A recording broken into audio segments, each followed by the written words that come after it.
राधानगरी इथल्या स्वरूपा झिरखंडे या महिलेच्या गर्भाशयात 1.5 किलो वजनाची गाठ होती.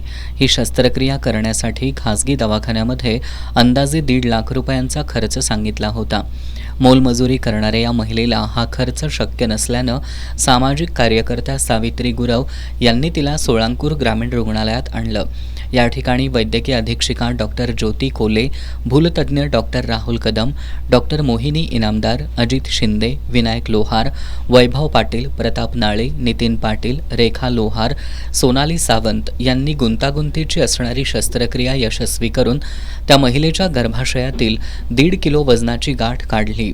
स्वरूपा झिंगाडे त्यांच्या गर्भाशयाला जवळजवळ 1.5 किलोची गाठ होती. ह्या ऑपरेशनमध्ये अतिशय गुंतागुंतीचं ऑपरेशन होतं, कारण की ह्याच्यामध्ये जर रक्तस्राव झाला असता तर पेशंटच्या जीवाला धोका निर्माण होऊ शकला असता.